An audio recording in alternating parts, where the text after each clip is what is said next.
All right, folks, we're just going to let it roll here. Weapon of choice today, the 1-inch chip brush.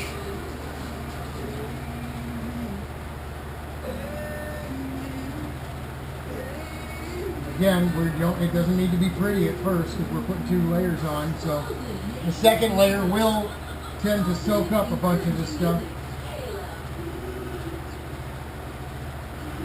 Vertical surface first, like anything, because it's going to run down. So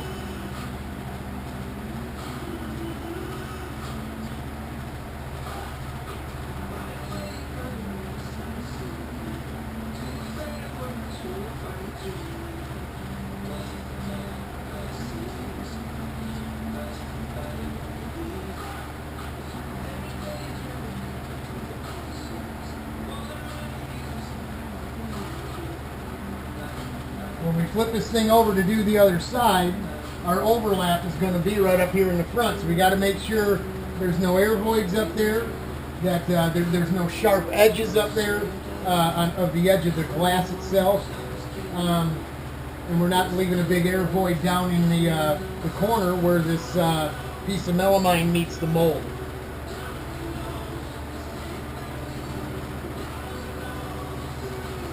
Not quite as hot today. It was in the 90s, but we got a little rainstorm, a little thunderstorm and some rain. The stuff's already turning into dark color, so I got to get moving here.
Another little trick to this is not to leave a whole bunch of it hanging above that you're going to trim off, because it'll want to fall in, and you've got to look over top of it to get that little see right down in the corner to see what you got going here.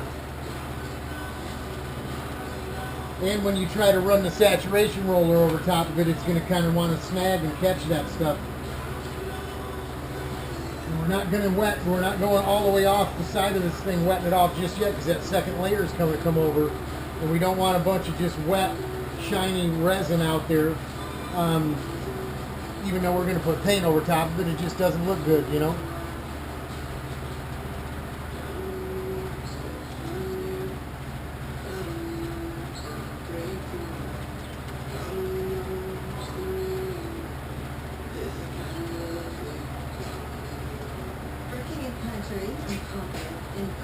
You brought that roller with me.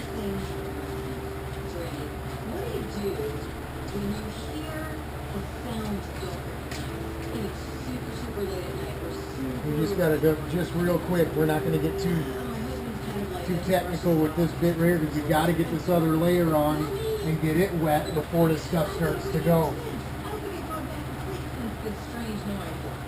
I'm using this new resin, this new stuff. It's new to me anyway, and it's a deep blue color before you put any hardener in it. And the resin I'm used to using is a light tan, almost a see-through tan, very light see-through colored tan. And when you put the resin in it, it changes color, and you can kind of tell, you know, how much hardener you got in there. Unless you're going to measure a tiny little bit like this that we're using here, just a couple of ounces. It's kind of tough to keep the mix right without putting too much in. and it'll end up going off on you.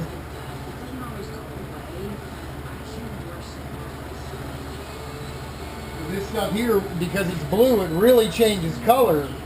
And I've already been bit a couple times not putting enough hardener in it because I freaked out because it changed color so rapidly.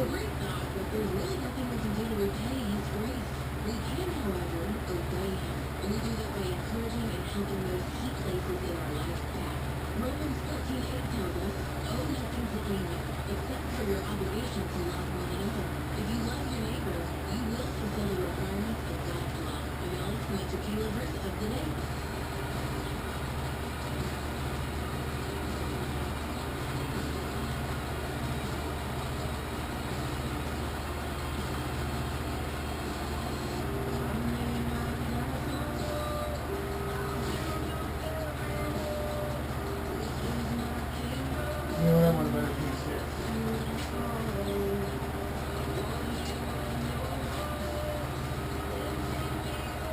One big piece instead of a couple little ones.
Yeah, we're running out of time here.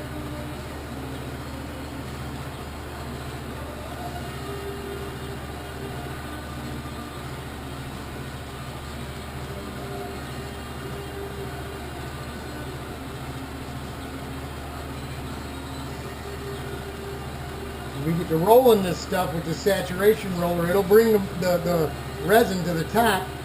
When we run out, like we are looking here, we can suck up the stuff that we're picking up, bringing it to the top with the roller. We can suck it up with the brush and send it down somewhere else, you know. But as this stuff sits in this container, it's just like mixing 5-minute epoxy. The stuff that sits in a big pile is going to get hard before the stuff you applied in a thin application is going to start going, because the denser it is, the quicker the chemical reaction and the heat of that chemical reaction will cause all the stuff to go off. So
Wowza.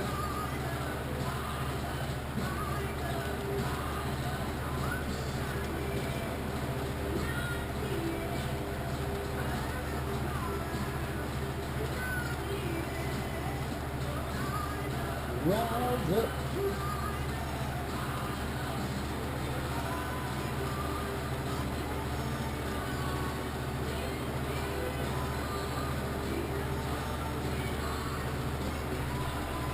I don't know why I spend so much time working on this area here. It all gets cut right off anyway to clear the tire, the front tire, you know. So when you cut the wheel opening out of this thing, so.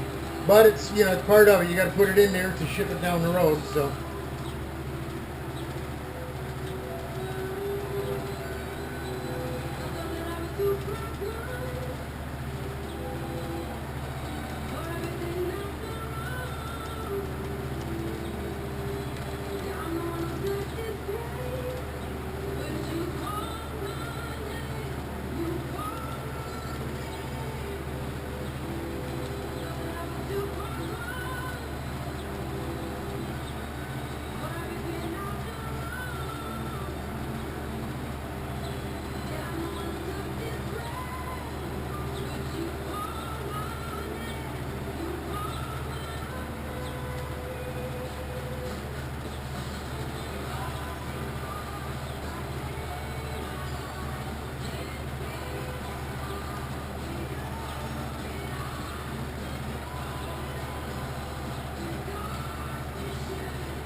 And when both sides of this are done and it's kicked off, we've got it all trimmed up and stuff. Last thing we'll do before I pop this thing out is we'll run some 36 grit sandpaper over top of this too, just to take any of these loose little fibers out on the end here. If they get resin on them, but they're not completely matted down, they become those little darts, those little splinters, those little spears, man. They tear your fingers up, man. I mean, I've worked on this stuff with like MIG welding type leather gloves, and these little things go right through that heavy leather. You really got to be careful with this stuff.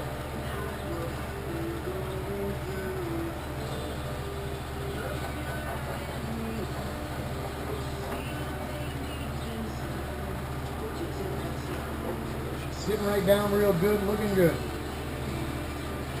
Got that corner nice and tight in there. Got a good amount of resin in there, so it's going to seep through all those little gaps between the melamine and the mold and make sure she's filled up in there real good. And if we get any little air voids in there after we get this melamine off of here, we'll use that filler that we make with the grindings from the glass and some resin, and we'll fill those little bits, squeegee it in just like Bondo. That's after we remove all this stuff, you know.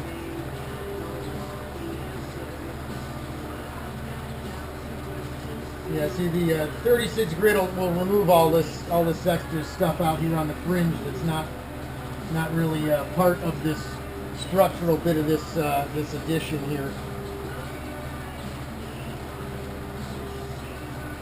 You want to make sure it's good and wet all the way up past the edge that you're going to trim off, because if it doesn't have resin in it, you can't trim it off when it starts to go.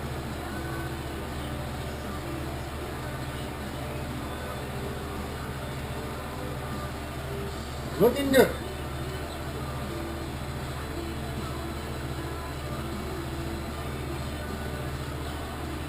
You can smell the stuff. It gets good and pungent when it starts to kick off too. and a chemical reaction starts and it starts building heat. Wow. I should be wearing a mask. But I ain't wearing no stinking mask. Not here, not outside, not at the store, not nowhere. I don't, Y'all can think what you want. Poo-poo me, I don't care.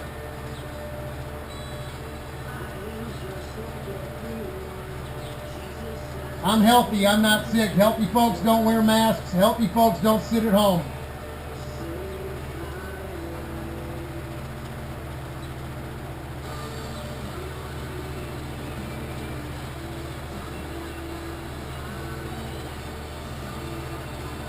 We got it a little heavy on the glass right here. That I should have tore that last second to last piece in half.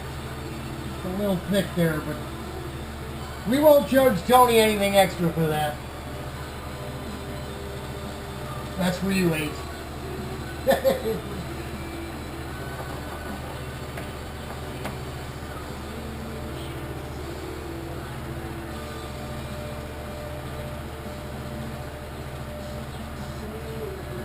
You can pull some of the resin right out of the saturation roller and stick it in here where we're still getting a little, looks like it's a little dry here.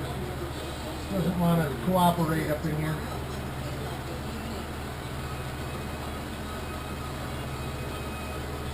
There we go.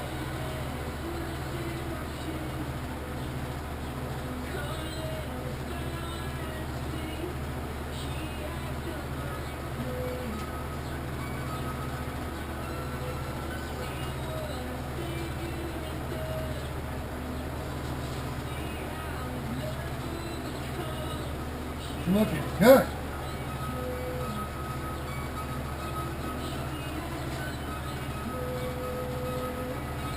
We haven't hit this section here, so we'll go ahead and give this flange a once over.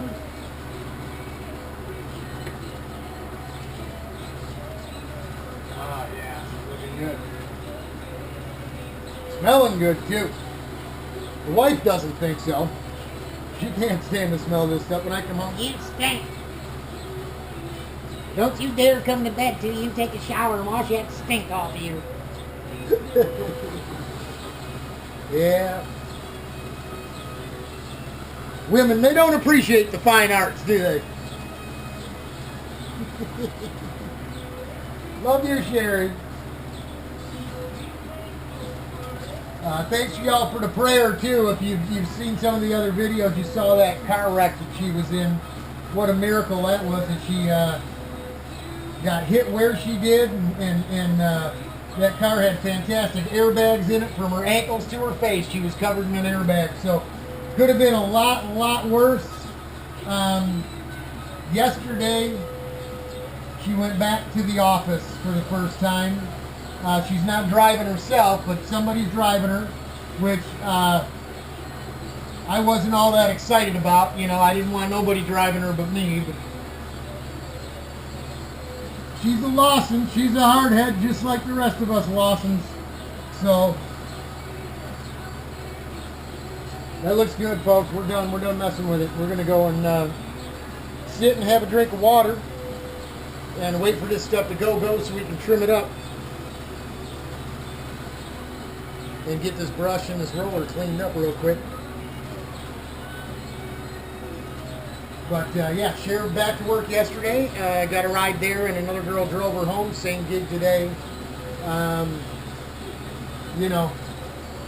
It is what it is. I guess she just wanted to get back to being normal, so, and I get it. Thanks for the prayer. She came through this thing so very quickly. The sternum is still fractured, the ribs are still fractured, so she's still sore. She's not 100%, but she came right around.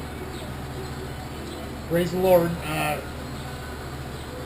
Do the prayer, right? That'll do miracles, that prayer. Love y'all. We'll talk to you in a bit. That is an RPM return flange right there. See you guys.